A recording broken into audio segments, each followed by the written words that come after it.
So the thing that I say about mental health is, and I know that I'm biased because I'm a therapist, but I do say everyone should go to therapy.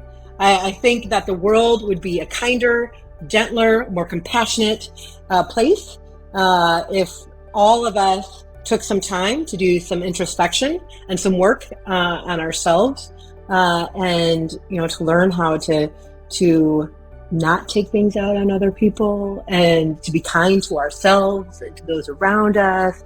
And so that would be the first thing. The second thing I would say is that if you need help, ask for it. There are people there who want to help. And one of the things, I was actually just talking with a friend earlier today, one of the things that's amazing to me right now about I have a younger generation, we have 2 kids in high school, is that things are really, it feels like really starting to shift in terms of stigma. Our daughter talks with her friends about like, who's talking to our therapist, and it'd be normal. Oh, I'm seeing my therapist today. This is what's happening, right? And I love that for them. I think that it's amazing. It's so different, for example, from my grandparents' generation.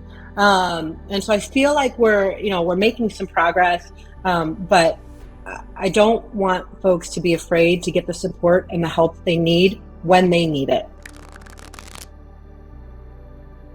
So, you know what? This is such a hard question because I don't ever remember not wanting to do this. I feel so lucky to be a therapist and I love it.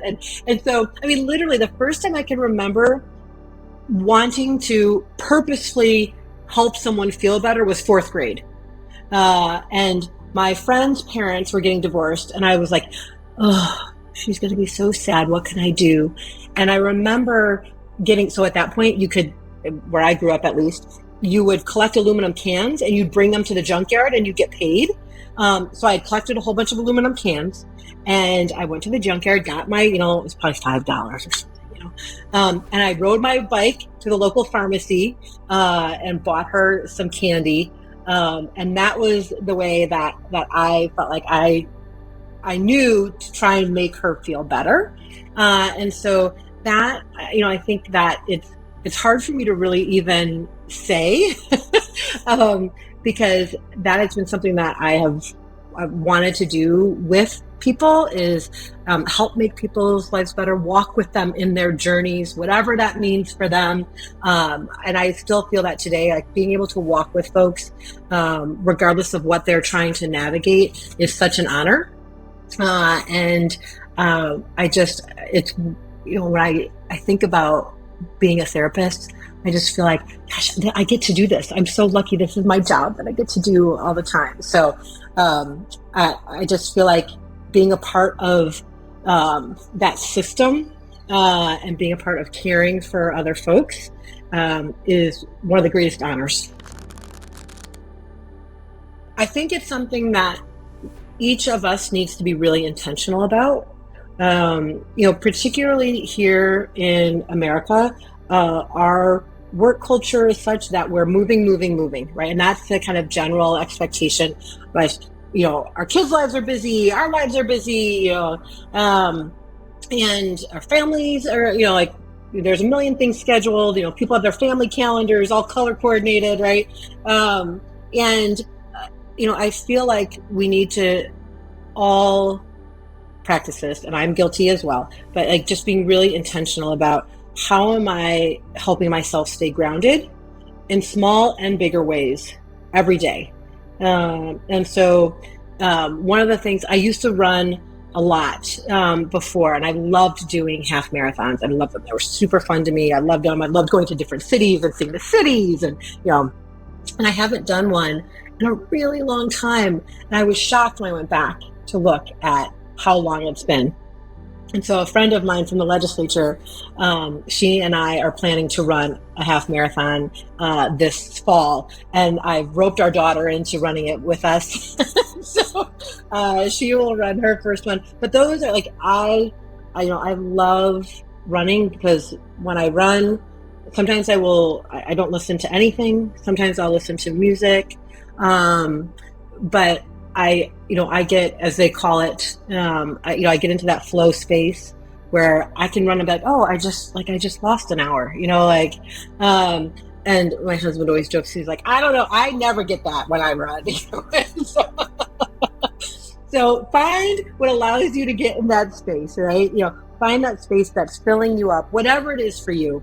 But I always want people to remember too, it's do the big things and the small things, right? Do both. It can't just be an either or.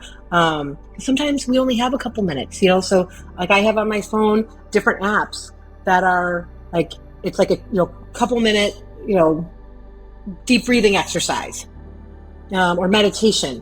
Like those are just as important, kind of centering breaks in the day as going out for a long run.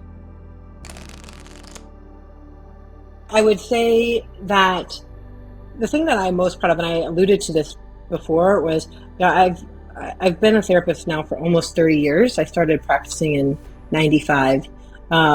So it's been a while, and I think being able to work with all the clients that I've gotten to work with, and everyone's story is so different, everyone's journey is so different, and again, I feel so lucky to be with them during that part. The other thing that is also amazing with regard to that is, once I might finish with someone, I might not hear from them for a couple of years, and then they might come back and, need to talk for just a couple of sessions or something, right? Like a little tune up. And just getting to see, like how folks have grown and integrated work. And it just, I feel so lucky to be able to do this work. And so I would say, like, being able to work with my clients is pretty astounding and amazing. I could do like 10 of these 5-minute interviews on all the things that I'd like to accomplish for, in mental health. But I would say the things that I'm working on right now, with so many folks who are, amazing and at what they do, and I love partnering with them, are, making sure that we have mental health care parity here in Michigan. I want to work on the workforce issue. So we're working on some social work licensure issues. We're working on cleaning up some language for counselors, for their licensure. And we're working on trying to get more school counselors here in Michigan. And so, whenever I think about mental health and the crisis that we're in, one of the things that I share with folks is that, this is a huge puzzle that we're putting together. There's not going to be just one thing that makes everything better. That's not going to cut it. It's going to be putting all these things together that is going to allow us to have that safety net that we need. Oh, the other thing is codifying CCBHCs, so the Certified Clinical Behavioral Health Clinics here in Michigan. So, I'll take all of those. All of those would be great, please. Any one of them will be fantastic. But I'm working with stakeholders on all of those things right now. Now it's your turn. Why is mental health important to you? Post on social media with the hashtag #Take5 for mental health.